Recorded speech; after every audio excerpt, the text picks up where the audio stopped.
అందరికీ నమస్కారం.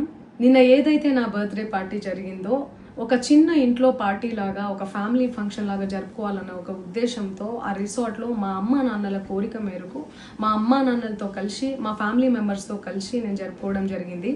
అక్కడ మా అమ్మా నాన్నలు, మా అమ్మా నాన్న ఫ్రెండ్స్, మా ఫ్యామిలీ ఫ్రెండ్స్, మా టీమ్ మెంబర్స్ మాత్రమే ఉండడం జరిగింది. అండ్ అట్లనే లిక్కర్ ఉండడం జరిగింది, సౌండ్ సిస్టమ్ ఉండడం జరిగింది.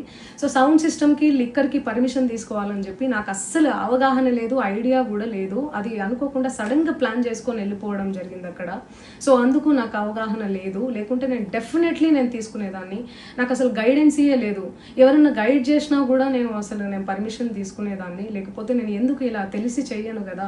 సో ఇదంతా ఇలా తెలిసి అయితే నేను తప్పు చేయలేదు, తెలియకుండా ఇది జరిగిపోయింది. అండ్ అక్కడ లోకల్ లిక్కర్ తప్ప అసలు వేరే ఏ ఇతర పదార్థాలు, మత్తు పదార్థాలు కానీ వాడడం అసలు జరగలేదు. అక్కడ దొరకలేదు కూడా, పోలీసులు సెర్చ్ చేసినా కూడా. అండ్ అక్కడ ఎవరికైతే పాజిటివ్ వచ్చింది అని చెప్పి పోలీసులు చెప్తున్నారో ఆయన ఎక్కడో ఒక చోట తీసుకున్నాడు, ఎప్పుడో తీసుకున్నాడు అని చెప్పి తేలిందని చెప్పి పోలీసులే చెప్పారు. అండ్ అది ఇన్వెస్టిగేషన్ కూడా జరుగుతుంది. మేము కూడా పోలీసులకు కోఆపరేట్ చేస్తున్నాము.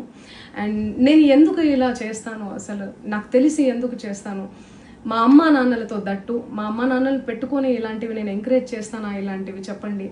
అండ్ ఒక రోల్ మోడల్గా, ఒక ఇన్స్పిరేషనల్గా ఉండాలని అనుకుంటాను, కానీ నేను ఇలా ఎందుకు చేస్తాను. సో ప్లీజ్ దయచేసి మీడియా మిత్రులకు నా విన్నపం ఏంటంటే, ఆధారాలు లేని అభియోగాలు నా మీద అస్సలు మోపద్దు ప్లీజ్.